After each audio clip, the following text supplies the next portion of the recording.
जय हिंद दोस्तों, स्वागत करता हूं आप सभी के प्यारा सा यूट्यूब चैनल सफर सक्सेस लाइफ में। दोस्तों आज की इस क्लास में हम लोग क्लास 12 के हिस्ट्री का शॉर्ट क्वेश्चन आंसर करने वाले हैं, जो कि आपके बोर्ड एग्जाम के दृष्टि से बहुत ही ज़्यादा इंपॉर्टेंट होने वाला है। तो आप सभी से यह आग्रह है कि आप लोग आज की इस वीडियो को अंत तक जरूर देखिएगा, ठीक है। तो चलिए आज की इस क्लास को हम लोग स्टार्ट कर देते हैं। यहाँ पर देखिए आपका सबसे पहला है ना जो क्वेश्चन कहता है समझिए। उससे पहले हम लोग समझ लेते हैं कि आज की इस क्लास में हम लोग चैप्टर 1 का है ना, जिसका नाम आपका क्या है, ईंट मक्के और अस्थियाँ है ना, यानी कि हड़प्पा सभ्यता, उसका मोस्ट है ना 2 नंबर वाला जो क्वेश्चन होता है उसको हम लोग करने वाले हैं। तो आप सभी से आग्रह है कि आप लोग है ना वीडियो को अंत तक जरूर देखिएगा, ठीक है। चैनल पर नए होंगे तो चैनल को सब्सक्राइब जरूर कर लीजिएगा, ठीक है। और लाइक नहीं किए तो लाइक भी जरूर कर देंगे, ठीक है। तो आपको यहाँ पे मैं आपको बता देता हूँ, ठीक है। देखिए आपका क्वेश्चन क्या कहता है समझिए।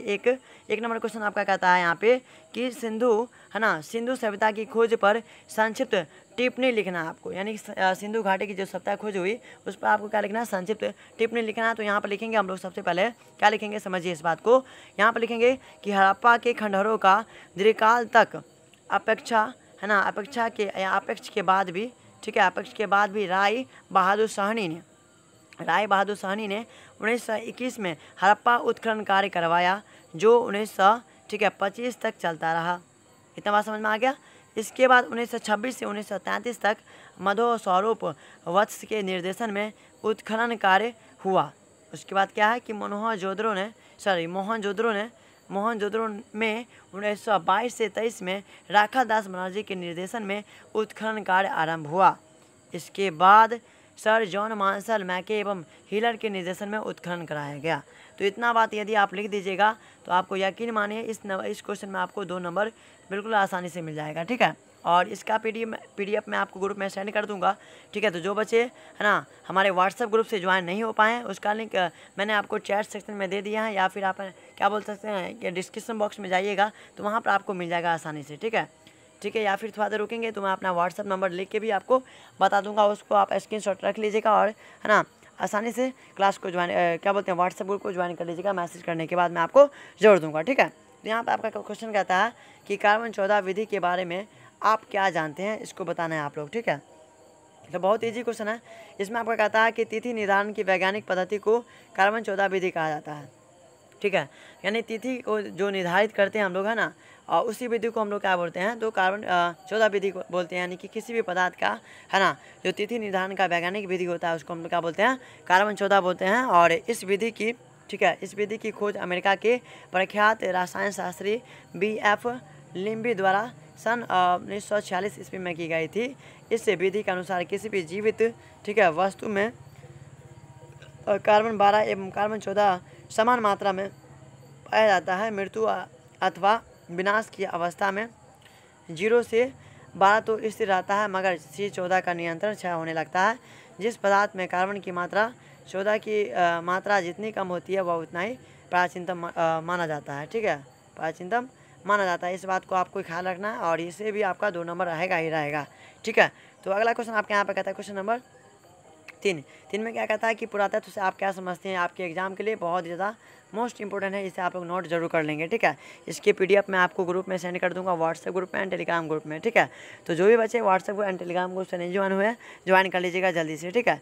इसके आंसर मैं आपको बता देता हूँ क्या कहता है क्वेश्चन समझिए। इसमें कहता है आपका कि पुरातत्व से आप क्या समझते हैं खनन के द्वारा। इसमें आंसर क्या है कि खनन के द्वारा पृथ्वी के गर्भ से निकलने वाले पदार्थ को पुरातत्व कहते हैं। और पुरातत्व संस्कृत भाषा का शब्द है जिसका अर्थ होता है खोदना, ठीक है। यानी धरती के अंदर खोदने के बाद जो पदार्थ निकलता है उसे हम लोग बोलते हैं पुरातात्विक पदार्थ, यानी कि पुरातत्व बोलते हैं, ठीक है।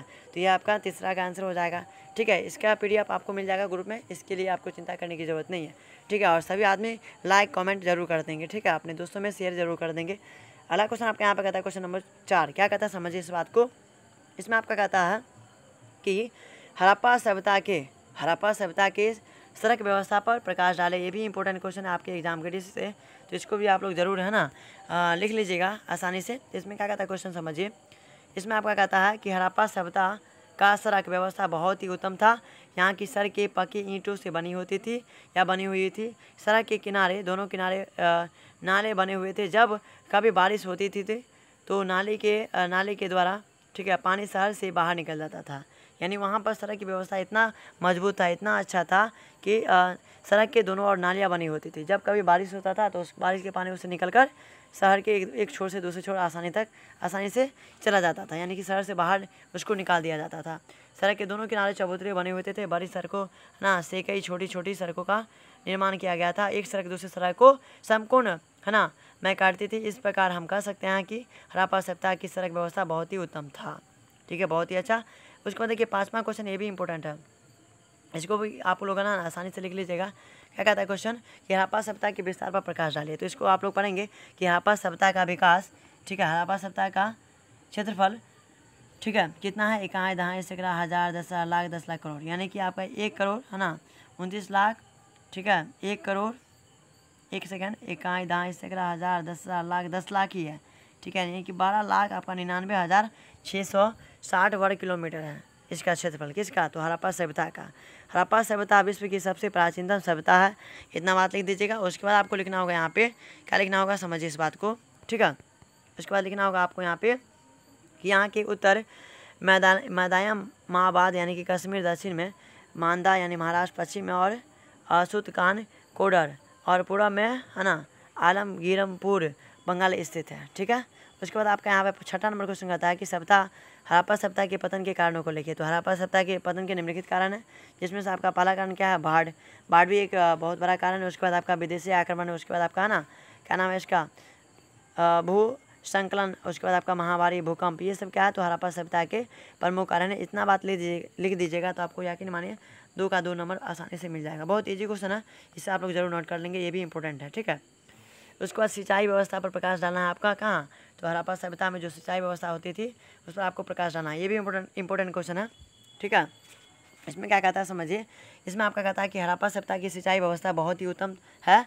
यह सभ्यता रावी नदी के किनारे बसा हुआ था, है ना, और यहाँ के लोग नदी से नहरों का निर्माण करके सिंचाई करते थे।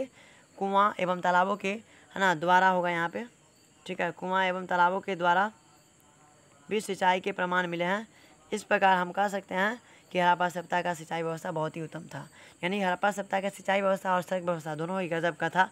हड़प्पा सभ्यता को मातृ प्रधान सभ्यता क्यों कहा जाता है, इसका कारण क्या है, ठीक है। तो इसका कारण यह है कि आप यहाँ पर लिखे, हम क्या लिखे हैं कि यह बिल्कुल सत्य है कि हड़प्पा सभ्यता मातृ प्रधान सभ्यता है, क्योंकि यहाँ के लोग धरती को उर्वरता की देवी मानकर उसकी पूजा करते हैं। मतलब हड़प्पा सभ्यता का जो ज़मीन था वो काफ़ी मात्रा में उर्वरा था, यानी कि वहाँ पर कोई भी फसल आसानी से बहुत ही तेज़ी से ग्रो करती थी और खूब उपजती थी, ठीक है। इसलिए वहाँ पे है ना उसकी पूजा करते थे लोग, वहाँ के लोग जो थे है ना देवी मानकर। उसके बाद यहाँ आपका यहाँ पे है कि यहाँ की घर की मुखिया पिता ना होकर माता होती थी, और साथ ही साथ हड़प्पा सभ्यता में जो घर की मुखिया होती है वह माता होती है, यानी स्त्रियाँ उच्च शिक्षा ग्रहण कर सकती थी। इस प्रकार हम कह सकते हैं कि हड़प्पा सभ्यता है ना मातृ प्रधान सभ्यता, और हड़प्पा सभ्यता में महिलाएं जो होती थी वो उच्च शिक्षा को ग्रहण आसानी से कर सकती थी, वहाँ पे कोई आपका रोकने वाला नहीं था, ठीक है। उसके बाद आपका यहाँ पे देखिए 9 नंबर क्वेश्चन क्या कहता है समझिए। इसमें आपका कहता है कि हड़प्पा सभ्यता की लिपि पर प्रकाश डालिए। तो इसमें देखिए लिपि क्या है समझिए। इसमें आपका है, ये भी इंपॉर्टेंट क्वेश्चन है। जिसमें आप यहाँ पे लिखिए हम कि हड़प्पा सभ्यता की लिपि भाव चित्रात्मक लिपि है। इसको आपको याद रखिएगा कि हड़प्पा सभ्यता की लिपि कैसा है, तो भाव चित्रात्मक लिपि है, और आज तक कोई भी इतिहासकार इस लिपि को नहीं पढ़ पाया है। यह लिपि की खास बात यह है कि पहली लाइन दाएँ से बाएँ और बाएँ से दाएँ की ओर लिखी जाती है। इतना बात लिख दीजिएगा तो यकीन मानिए आपका इसमें 2 नंबर कोई नहीं रोक सकता है, ठीक है। 2 नंबर आसानी से आपको आ जाएगा। इसका PDF मैं आपको ग्रुप में सेंड कर दूंगा, ठीक है। उससे आप लोग आसानी से लिख के याद कर लीजिएगा, तैयार कर लीजिएगा, ठीक है। उसके बाद आपका 10 नंबर क्वेश्चन क्या कहता है कि मोहनजोदड़ो से आप क्या समझते हैं। मोहनजोदड़ो से आप क्या समझते हैं ये आपको बताना है, ठीक है। तो इसमें देखिए पहला ऑप्शन में आपका यहाँ पे है क्या है समझिए, ऑप्शन नहीं बल्कि आपका आंसर लिखे हम यहाँ पे कि मोहनजोदड़ो का अर्थ आप सभी जानते हैं कि मृतकों का टीला होता है ना। इनको सिंध का बाग भी कहा जाता है, इस बात को आपको याद रखना है, चूँकि ऑब्जेक्टिव में कभी कभी पूछ सकता है ये भी, ठीक है। और यहाँ की भूमि बहुत ही उपजाऊ होती थी। हड़प्पा सभ्यता की जो भूमि थी यानी कि मोहनजोदड़ो की जो भूमि थी वो बहुत ही ज़्यादा उपजाऊ थी। हड़प्पा की जरबा राजधानी के नाम पर ही पुकारा जाता है, और मोहनजोदड़ो हड़प्पा सभ्यता का सबसे बड़ा नगर है। मोहनजोदड़ो जो है वो हड़प्पा सभ्यता का क्या है, सबसे बड़ा नगर कौन सा है, मोहनजोदड़ो। हड़प्पा और मोहनजोदड़ो के बीच की दूरी 483 किलोमीटर है। इस बात को आपको याद रखना है, तो इतना लिखिएगा तो 2 नंबर आसानी से मिलेगा, ठीक है।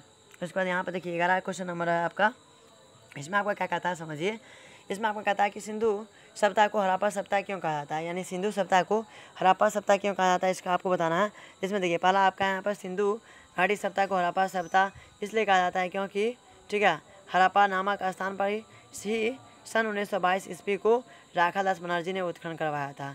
मतलब उसको है ना सिंधु घाटी के सप्ताह को हड़प्पा सप्ताह इसलिए कहते हैं क्योंकि 1922 ईस्वी में ठीक है राखादास बनर्जी ने है ना उसी जगह पर उत्खनन करवाया था। हड़प्पा है ना हड़प्पा सप्ताह का महत्वपूर्ण नगर होने के कारण इस सप्ताह को सिंधु सप्ताह के नाम से है ना जानते हैं, और सिंधु नदी के किनारे बसा हुआ था इसलिए इस सप्ताह को सिंधु सप्ताह के नाम से जानते हैं। इस बात को भी आपको याद रखना है। तो उम्मीद करता हूँ ये सारा क्वेश्चन आपको बहुत ही अच्छी तरीके से याद हो गया होगा। यदि आपको सच में ये क्लास अच्छा लगा तो आप लोग इस क्लास को लाइक ज़रूर कर दीजिएगा, और साथ ही साथ कॉमेंट करना बिल्कुल नहीं भूलिएगा। कमेंट आप सभी को बहुत अच्छी तरीके से कर देना है, और अपने दोस्तों में ज़रूर शेयर कर दीजिएगा। शेयर भी आप लोगों को दबा के करना है। तो मिलते हैं हम लोग कल की क्लास में, ठीक है। आप सभी का बहुत बहुत धन्यवाद, ठीक है। और जितने बच्चे चैनल पर हैं तो चैनल को जरूर सब्सक्राइब कर लेंगे, ठीक है। तो आप सभी का बहुत बहुत धन्यवाद, ठीक है। जय हिंद, जय भारत।